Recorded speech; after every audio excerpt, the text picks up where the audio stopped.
오늘 주신 하나님 말씀 로마서 4장 17절로 21절까지, 로마서 4장 17절로 21절까지 이렇게 교도하시겠습니다. 한 절씩 나눠서 교도하시겠습니다. 기록된 바 내가 너를 많은 민족의 조상으로 세웠다 하심과 같으니 그의 믿은 바 하나님은 죽은 자를 살리시며 없는 것을 있는 것 같이 부르시는 이시니라.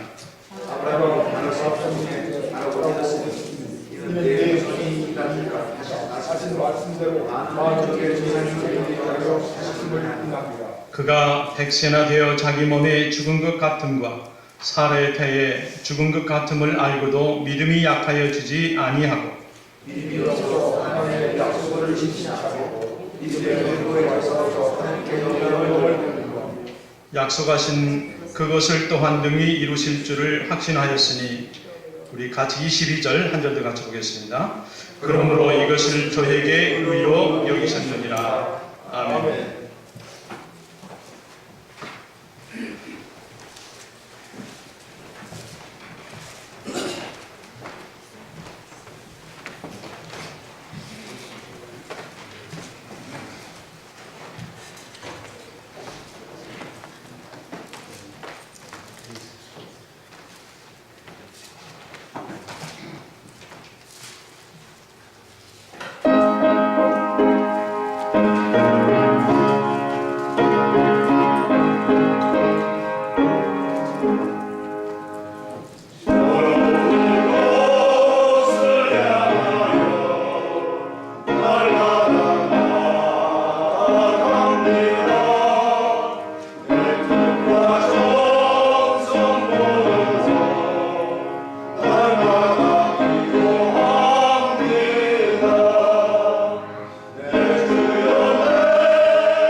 박수 한번 같이 하십시오.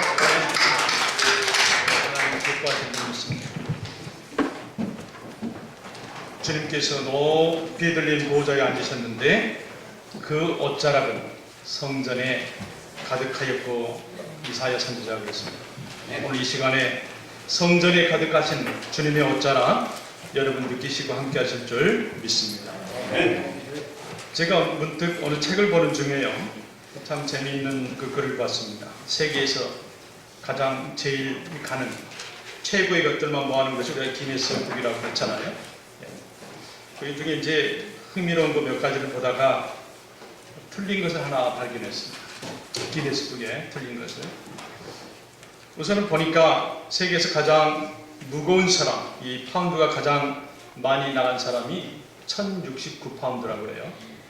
1069파운드면 여러분 상상 못하실지 모르겠지만 제가 70파운드 나갑니다.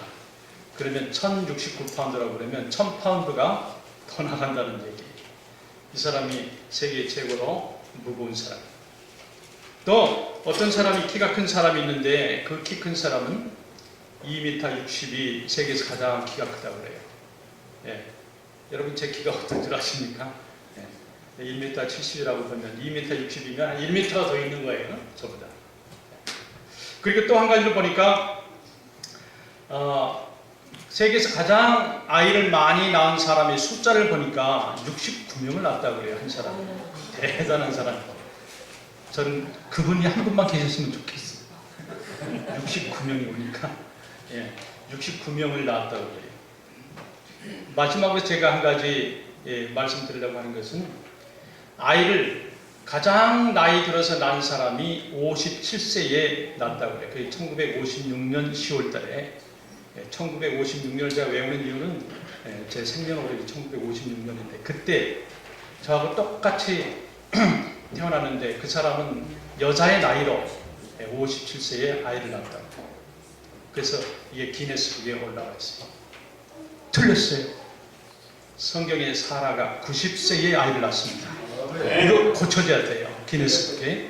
아브라함이 100세요. 사라가 90세에 아이를 낳았는데 이 사람은 57세면 게임도 되지 않습니다. 90세에 아이를 낳은 사람이 가장 기네스북에 있는 사람. 여러분이 아브라함 부부가 아이를 낳을 수 없고 오늘 말씀대로 보니까 사라의 태가 죽었고 아브라함이 100세가 되었고 낳을 그런 능력도 없는 사람이 이렇게 아이를 낳았다는 말입니다. 얼마나 감격하고 충격적인 경험을 했겠습니까? 그 동네 사람도 또 이 부부 자신들도 얼마나 놀랬겠느냐 하는 것입니다. 90세에 아이를 낳았어요. 100세에 아이를 낳았다 하는 것입니다. 거의 포기한 상태에 이 두 사람이 약속대로 그의 첫사람 이삭을 낳았습니다. 아브라함에게 일어난 변화 중에서 이 변화가 가장 큰 변화인데 이 변화를 조금 어렵게 얘기하면 부활신앙입니다. 부활이라고 하는 것을 아브라함이 맨 먼저 갖게 됩니다. 부활신앙이라고 하는 것은 없는 곳에 있게 되는 거예요. 죽었던 것 같은데 살아난 것입니다. 이것이 부활신앙이에요. 여러분 갑자기 오늘 무슨 일이 있다고 할 때에 딱 죽음과 동시에 천국에 내가 간다고 하는 확신이 있습니까? 아멘 나와야죠. 아멘 나와야죠.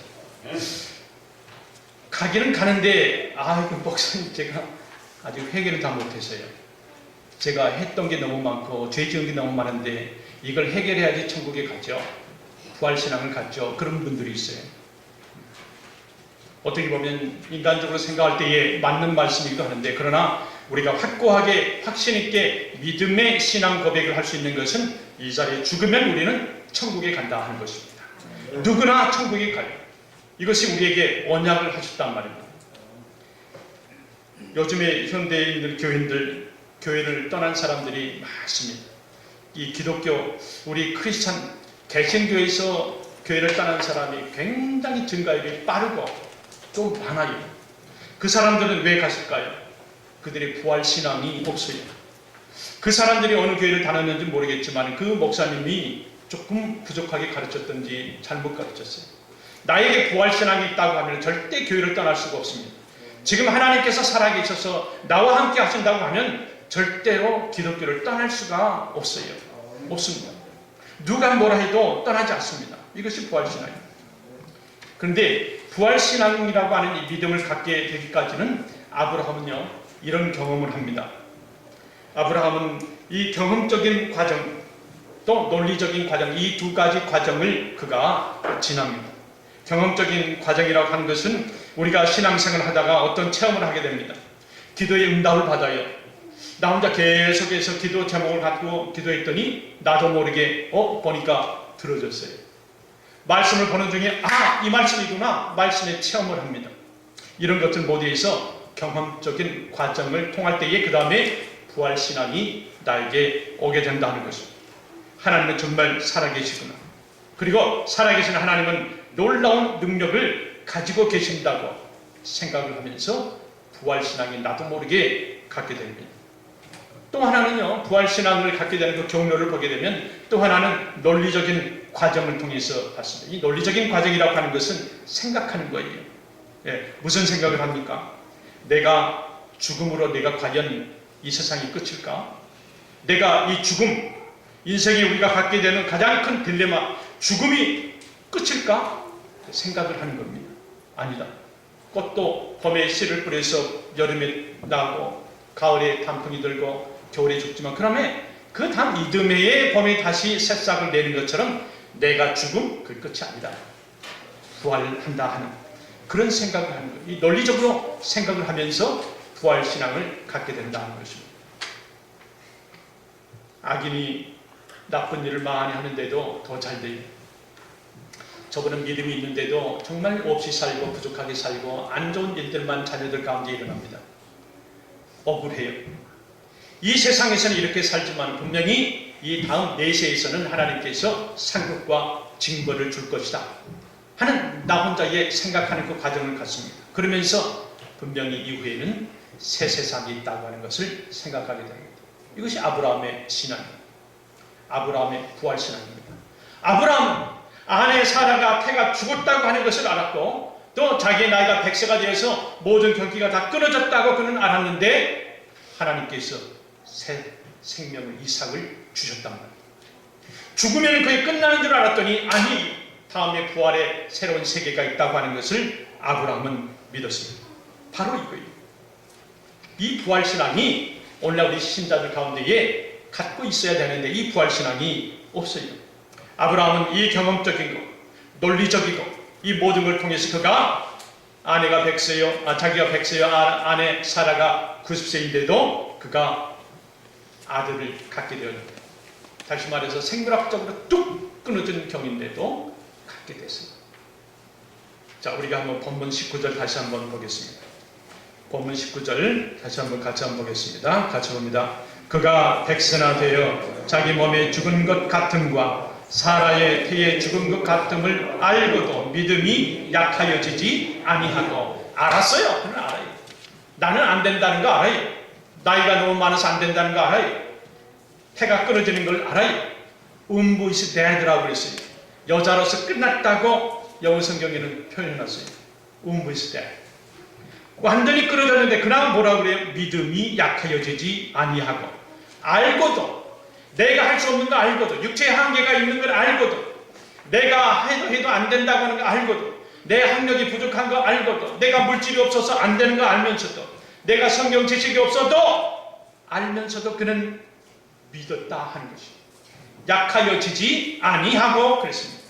이것이 바로 부활신앙이에요. 나는 안 돼요. 육체적인 한계가 있어서 나는 안 됩니다. 내 생각과 보는 것과 내 능력에 한계가 있단 말이에요. 내가 눈을 보는 것도 거기까지만 보이는 것이지 더 뒤쪽에 보이지 않는 것처럼 한계가 있어요. 100세가 된 아브라함 묘사하기를 자기 몸이 죽은 것과 같았다. 살기는 살았지만 내 몸은 죽은 것과 같았다. 사라의 경우도 마찬가지예요. 태가 죽은 것이나 마찬가지였습니다. 놀라운 기적을 하나님께서 세워줍니다.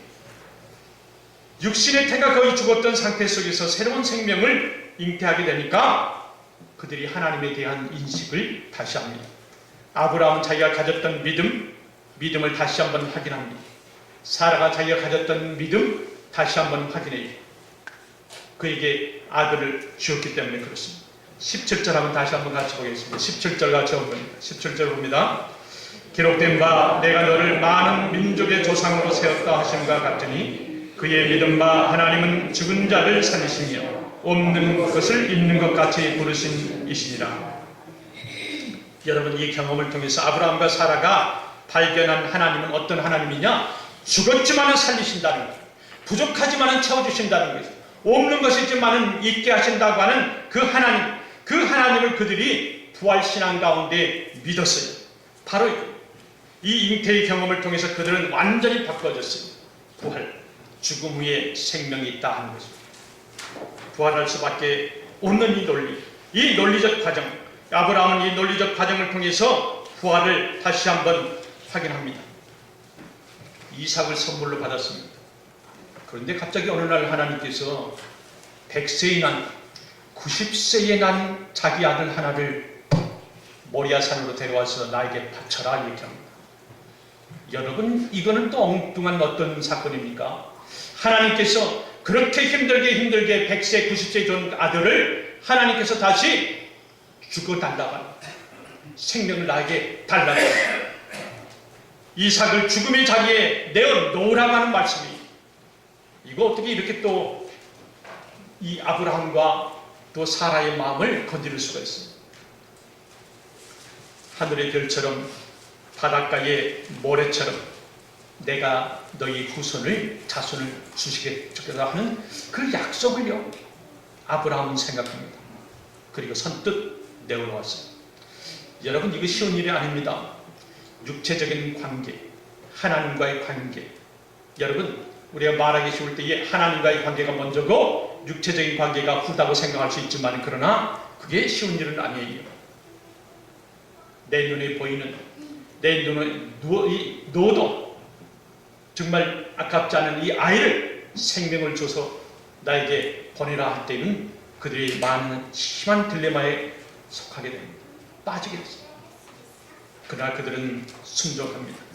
그리고 아들 이삭을 데리고 모리아 산으로 오르기 시작합니다.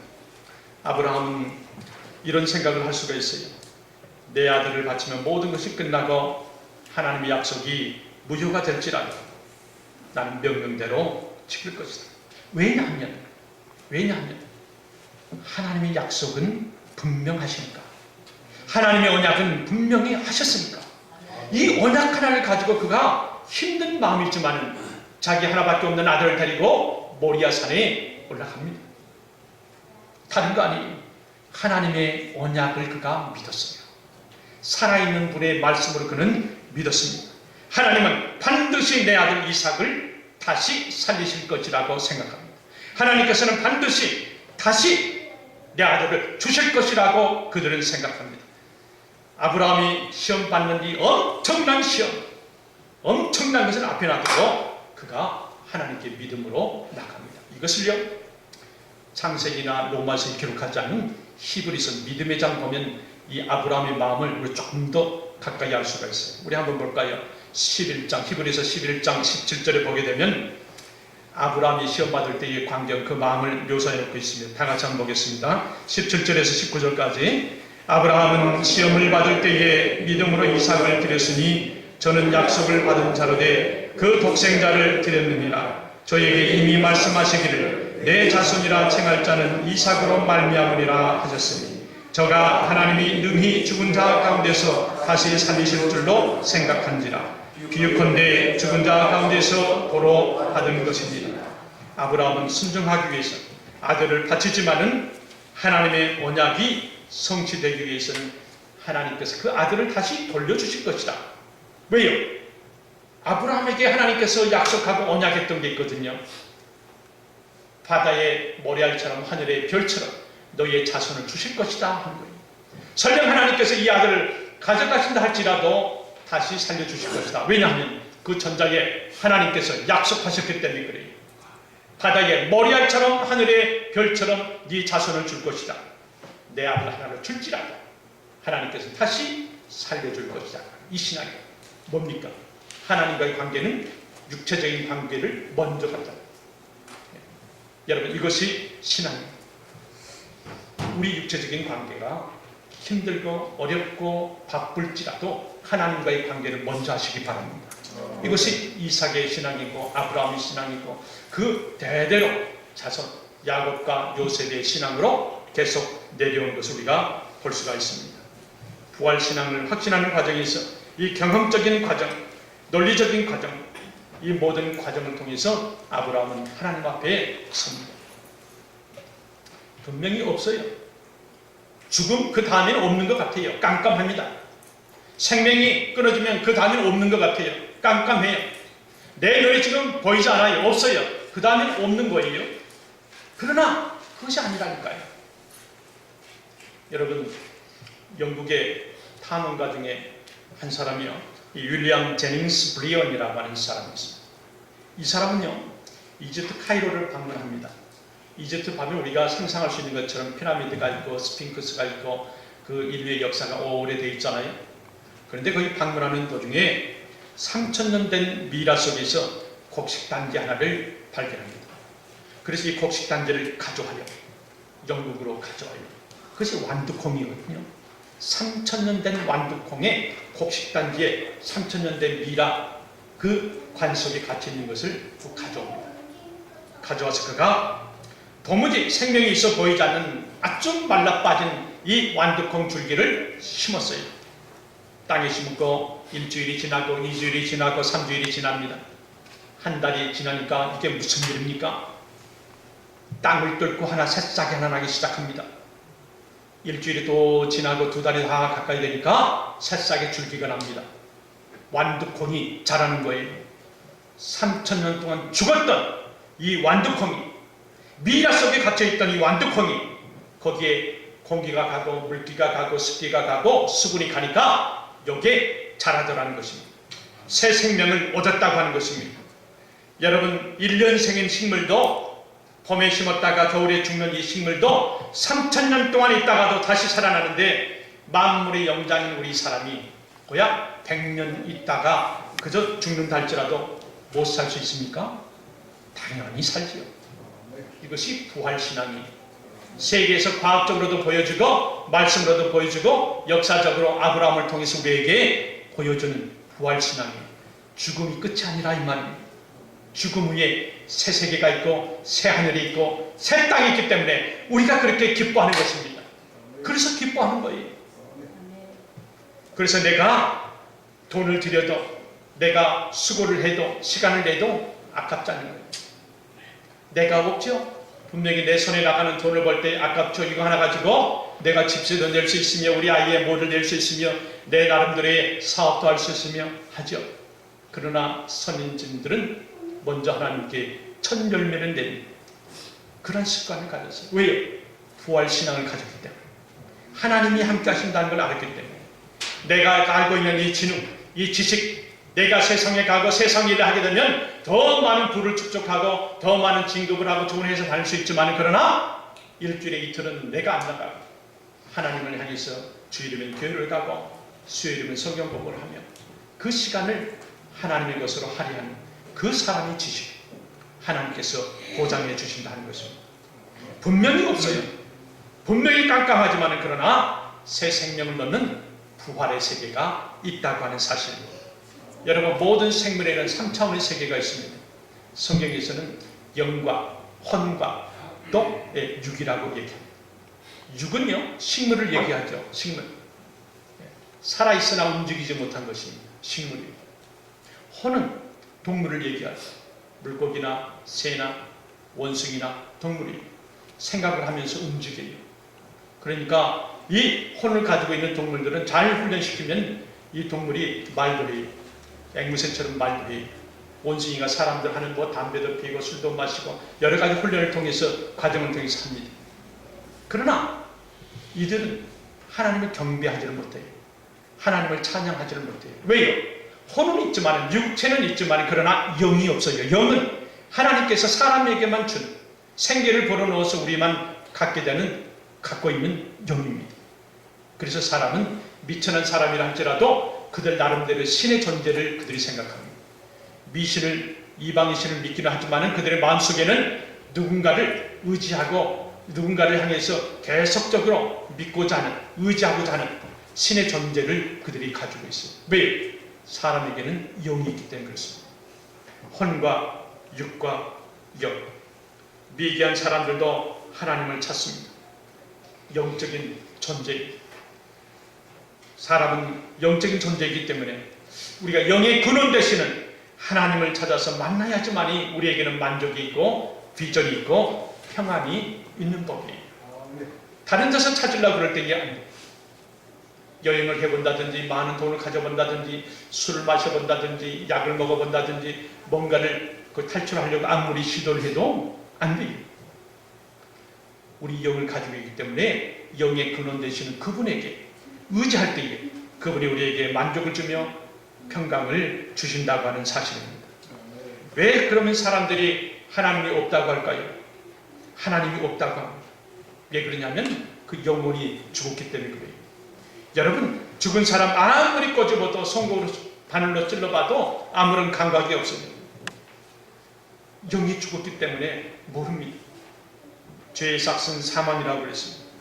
사람들은 원죄와 자범죄로 영혼이 죽었기 때문에 하나님도 모르고 영의 세계도 인식하지 못합니다. 그래서 로마서 3장 23절에는요, 우리 같이 한번 볼까요? 로마서 3장 23절 같이 봅니다. 모든 사람이 죄를 범하였음에 하나님의 영광에 이르지 못하더니, 하나님을 알 수도 없고 하나님 나라에 들어갈 수도 없게 되어 있어요. 왜요? 죄를 범했는데 그 죄를 해결하지 못하기 때문에 그들이 가지 못한다 하는 것입니다. 그래서 하나님께서 사도 바울을 통해서 한 가지 비밀을 줍니다. 로마서 3장 24절 말씀입니다. 같이 한번 봅니다. 그리스도 예수 안에 있는 구속으로 말미암아 하나님의 은혜로 값없이 의롭다 하심을 얻은 자 되었느니라. 구속이라고 하는 것은 paid off 됐다는 거예요. 돈 주고 사왔다는 거예요. 값을 주고 사왔다고 하는 거예요. 예수님께서 우리를 값을 주고 자기의 품에 품었다는 말이에요. 우리의 손을 잡았다는 말이에요. 홍수가 나서 떠내려가는 그 사람을 꽉 잡았다는 거예요. 라이프라인, 생명 구조선 밧줄을 던져서 우리를 살려냈다고 하는 것이에요. 예수님께서 우리를 값을 주고 샀기 때문에 이제는 우리가 예수님 때문에 천국에, 부활의 세계로 들어갈 수 있다 하는 것입니다. 우리가 하나님 말씀을 볼 때에 부활의 신앙에 대해서 확신이 없는 사람이 있습니다. 부활, 내가 죽어보지 않고 어떻게 합니까? 확신이 없어요. 그런 분들은 하나님께서 이미 말씀하신, 기록해 놓은 하나님 말씀을 봐야 돼요. 다른 방법으로 볼 수가 없습니다. 영의 세계를 볼 수가 없어요. 우리는 육이고 하나님은 영이십니다. 그 하나님의 뜻과 계획과 섭리를 알기 위해서는 다른 우리가 통해서 갈 수가 없고 알 수가 없어요. 그분이 말씀하신 하나님 말씀을 통해서만이 영의 세계를, 하나님의 뜻을, 계획을, 섭리를 알 수 있게 된다는 것입니다. 19절에 태의 죽은 것 같음을 알고도 믿음이 약하여지지 아니하고, 정말 우리가 아브라함을 흉내낼 수도 없어요. 사라를 흉내낼 수도 없어요. 그 엄청난 믿음을 가지고 있는, 소유를 하고 있는 그들, 태의 죽은 것 같음을 알고도 믿음이 연약하여지지 아니하고, 약해지지 아니하고, 이들의 놀라운 믿음들이. 그런데 아브라함도 의심할 수 있는 순간이 있었다. 믿음이 흔들렸던 그런 순간이 있었다고 하는 것입니다. 아브라함도 그렇게 자기 자신을 완전성 있게 하나님의 아들이라고 믿음의 조상이 되기 전까지는 그도 의심이 많았습니다. 그러나 전체적으로 볼 때에 그는 우선은 맨 먼저 하나님께서 그에게 언약하신 그 언약을 생각했기 때문에 그가 모든 의심들이 다 비켜나갔다 하는 것입니다. 창세기 17장 17절에 보면 아브라함이 엎드려 웃으며 심중에 이르되 100세 된 사람이 어찌 자식을 낳을까? 사라는 90세니 어찌 생산하리요? 의심을 했습니다. 사라도 아브라함도 엄청난 믿음의 소유자지만 그러나 그들도 의심했습니다. 하나님께서 주신 약속 앞에서 아브라함이 처음에 보인 그런 반응입니다. 그는 웃었다고 그랬어요. 그 안에 사라의 반응은 어떻습니까? 사라도 창세기 18장 12절에 보면 사라가 속으로 웃고 그랬습니다. She was laughing 그랬습니다. 하나님께서 지금 주시겠다고 하는데 아브라함은 심중에 이르되, 자기 심중에 얘기합니다. 100세 된 사람이 어찌 자식을 낳을까? 사라는 또 하나님 말씀을 듣고 웃었다 그랬습니다. 하나님께서 사라가 웃는 것을 보고 너 왜 웃느냐 이렇게 묻습니다. 사라가 뭐라고 대답합니까? 13절에 보니까 웃지 않았습니다 그래요. 왜냐하면 겉으로 웃지 않았기 때문에, 소리를 내지 않았기 때문에 자기는 웃지 않았다 그렇게 얘기합니다. 우리가 한 가지 생각해 볼 것이 있어요. 하나님께서는 속으로 하는 말도 다 아신다고 하는 거예요. 사라가 속으로 웃었던 것까지 하나님께서 다 아신다고 하는 거예요. 그러니까 속으로 얘기하지 마세요. 다 하나님께서 아신다고 하는 거예요. 하나님께서 아브라함과 사라에게 약속한 아들을 줬습니다. 그래서 첫 아들 이삭을 낳아서 그 이삭의 이름을 아이삭이라고 하는데, 그게 웃기네라고 하는 뜻이에요. 웃음이라고 하는 뜻이에요. 여러분, 이렇게 하나님으로부터 아브라함과 사라가 그 의심의 순간순간을 지나면서 결국은 부활의 신앙까지 도달했습니다. 우리가 하나님께서 어떻게 사라를 도와주셨는지 우리 창세기 18장 14절에 보게 되면, 여호와께 능치 못할 일이 있겠느냐, 기한이 이를 때에 내가 내게로 돌아오리니 사라에게 아들이 있으리라. 사람들이 왜 부활을 확신하지 못하느냐 하면, 근본적으로 하나님의 전능성을 그들이 믿지 않기 때문에 거예요. 하나님께서 뭐든지 하실 수 있다고 하는 그 사건을 현재로 믿어야 되는데 현재로 믿지 못하기 때문에 그렇다는 것입니다. 창세기 1장 1절에 보면 하나님께서 천지를 창조하시니라 그랬죠. 또 요한계시록 맨 마지막 장에 보게 되면 하나님께서 말씀하실 때에 아멘 주 예수여 오시옵소서. 바로 맨 끝을 바로 전이죠. 여러분, 창세기 1장 1절하고 요한계시록 마지막에 22장 20절 말씀, 그 사이에 예수님의 죽음이 있고 부활이 있고 심판이 있고 재림이 있어요. 창세기 1장 1절에서부터 요한계시록 22장까지는 예수님 사건이에요. 예수님의 죽음과 부활과 심판과 재림, 이것을 딱 없애버리면 성경의 첫 페이지하고 마지막 페이지 두 페이지밖에 안 나와요. 온통은 전부 다 예수님에 대한 앞으로의 죽음과 부활과 심판과 재림에 관한 얘기입니다. 이렇게 우리에게 하나님께서 부활신앙을 갖게 해주셨던 것을 우리가 감사해야 됩니다. 우리는 우리를 넘어서는 그런 믿음을 가져야 돼요. 믿음이 없어 하나님의 약속을 의심치 않고 믿음에 견고하여져서 하나님께 영광을 돌리며, 여러분, 마지막으로 요한복음 11장 40절에 보게 되면, 우리가 하나님께서 우리에게 하나님의 영광을 보여주시리라, 하나님께서 능력을 주시리라, 하나님께서 축복의 장으로 우리를 이끌어 주시는데, 거기에 먼저 선행하는 조건이 뭐냐면 내가 믿으면 돼요. If you believe, 믿으면, 믿어야 모든 열쇠가 되고 믿어야 모든 것을 하나님께서 준비하신 창고의 저수지의 엄청난 폭포수물도 믿어야 나에게 연결이 된다는 것입니다. 믿어야지. 네. 여러분, 프린스턴 대학교의 유명한 로버트 윌슨이라고 하는 분이 있어요. 그분은 지금도 자랑하는 것은 세계에 많은 목사님들 배출한 목사님들 중에 가장 많은 목사를 배출했다고 해서 이 박사는 어느 날이요, 자기가 가장 큰 기쁨이라고 해서 보람 가운데 자기가 가득한 것을, 그는 뭘 두고 있냐면, 이 로버트 윌슨 박사는 내가 가르친, 내가 졸업시키고 내가 목사시킨 그 자기 제자들이 다시 그 프린스턴 신학교에 돌아와서 채플 시간에 다시 서서 설교하는 걸 들어보는 거예요. 맨 뒷자리에 앉아서 설교하는 걸 들어보는 거예요. 자기 제자들이 어떻게 설교를 하나. 또 영국에 가고 스코틀랜드에 가고 이렇게 퍼져 있는 제자들이 와서 나는 이런 구원의 숫자를 하나님 앞에 인도했습니다. 이런저런 그들의 간증과 함께 설교하는 것을 맨 뒤에 앉아서 들어보는 거예요. 그런데 어느 날 수석 학생으로 그 제자를 졸업한 그 학생이 영국에서 들어와서 이제 설교를 합니다. 설교를 하는 중에 그 설교 내용 중에 마지막 부분에 이 학생 제자가 이런 얘기를 합니다. 저는 우리 이 좋은 신학교에서 신학을 하고 MDB를 졸업하고 목사가 됐습니다. 그래서 영국에서 많은 사람들에게 구원의 말씀을 전했습니다. 그런데 저는 앞으로의 소원은 이렇게 가려고 합니다. 저는 아름다운 교회에서, 정말 작고 예쁜 교회에서 착하고 또 거기에 하나님 사랑하고 찬성을 올립니다. 작은 숫자 모여서 하나님 앞에 감사의 예배를 드리고 교회를 하는 것입니다. 나는 누구처럼 크게 하는 걸 싫어합니다. 나는 누구처럼 요란하게 전도하는 걸 싫어합니다. 나는 아주 소박하게 아주 작은 교회에서, 아름다운 교회에서 하나님 앞에 예배를 드리는 것이 내 소원입니다. 아멘.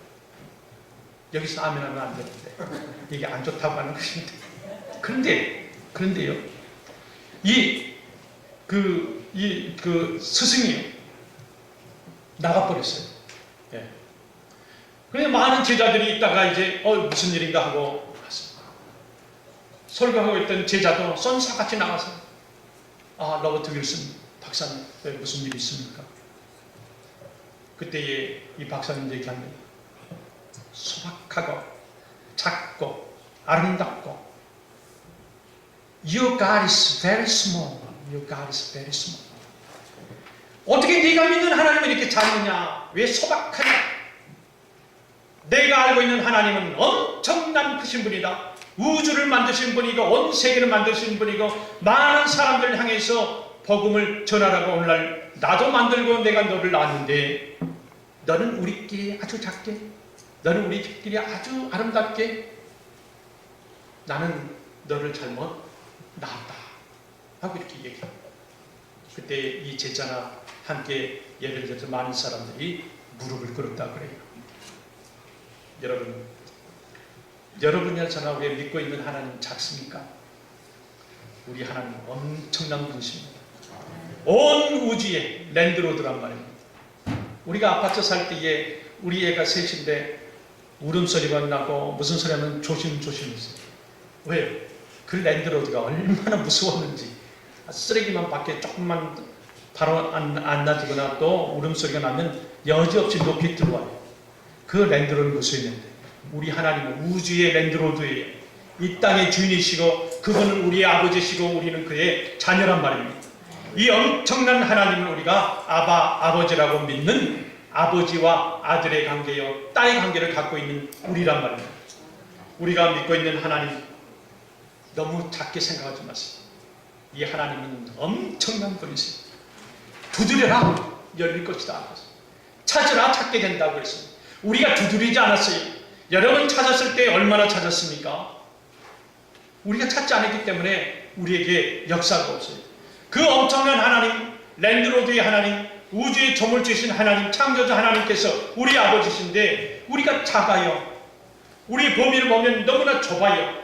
작아요. 작은 일에도 우리가 틀어줍니다. 내가 그렇게 얘기하지 않았는데 저분이 이유 없이 교회를 안 나옵니다. 우리 하나님은 크신 분이라고. 이거를 초월하시는 저와 여러분 되기를 간절히 바랍니다.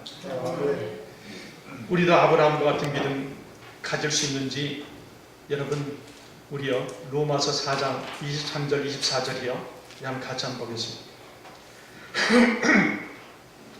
아브라함이 가지고 있는 엄청난 믿음이 아브라함 것인지 그럼 같이 한번 보자고요. 자, 23절부터 같이 봅니다. 저에게 의로 여기셨다 기록된 것은 아브라함만 위한 것이 아니요 의로 여기심을 받을 우리도 위함이니 곧 예수 우리 주를 죽은 자 가운데서 살리신 이를 믿는 자니라. 아브라함만 위한 것이 아니, 믿음의 조상 아브라함만 위한 것이 아니, 하늘의 별의 숫자처럼 우선을 줬던 아브라함에 주셨던 하나님의 축복이 아브라함만 위한 것이 아니라 오늘날 믿는 우리도 위함이니라 그랬습니다. 우리의 위함. 아브라함이 가졌던 그 믿음이 오늘날 나의 믿음이, 그가 가졌던 그 많은 수확의 은혜의 수확이 오늘날 나의 수확이 될 수 있다는 것입니다. 그뿐입니까? 사랑하는 우리 예수님은 앞으로 너희는 나보다 더한 것도 하리라 그랬습니다. 뭐만 있으면요, if you believe, if you believe, 믿음이. 예수님은 자기의 친구 나사로의 무덤 앞에서 온 세계가 드려야 되는 놀라운 메시지 하나를 예수님이 선포합니다. 자기 친구가 죽었어요. 그 무덤 앞에서 소리를 칩니다. 요한복음 11장 25절 26절 한번 같이 한번 보겠습니다. 요한복음 11장 25절 26절 같이 봅니다. 나를 믿는 자는 죽어도 살겠고 살아서 나를 믿는 자는 영원히 죽지 아니하리니 이것을 내가 믿느냐? 믿을 때에 산다고 하는 거예요. 믿을 때에 내가 부활한다고 하는 것입니다. 믿을 때에 내가 영원히 죽지 아니한다고 하는 말씀입니다. Do you believe this? Do you believe this? 부활신앙은 마지막으로 한마디 합니다. 하나님께서 예수님을 부활시켰어요. 아들 예수님 무덤에 가셔서 살려내셨습니다. 그 부활의 능력, 그 부활의 능력을 오늘날 우리가 갖기를 원하세요. 이후에 주님 오실 때까지. 그래야 멸망치 않고 우리의 영생을 얻게 된다는 말씀입니다. 우리 다 같이 한번 함께 봉독하고 오늘 말씀 마치겠습니다. 요한복음 3장 16절 말씀 외울 수 있는 분은 외우시고 한번 같이 한번 보겠습니다. 하나님이 세상을 이처럼 사랑하사 독생자를 주셨으니 이는 저를 믿는 자마다 멸망치 않고 영생을 얻게 하려 하심이니라. 영생을 얻게 하려 하심이니라. 우리 다 같이 한번 이사 한번 기도하시겠습니다. 아브라함에 주셨던 부활신앙, 죽음의 죽음이 끝나는 것이 아니라 내 손에 아무것도 없다고 그것이 끝나는 것은 아니고 없어지는 것이 아니라 우리가 믿음 가지고 부활에 내고 믿음 가지고 예수님의 제대를 보고 믿음 가지고 멸망당하지 아니하고 영생을 얻는다는 것입니다. 이사 한번 주의 한번 하고 기도하겠습니다.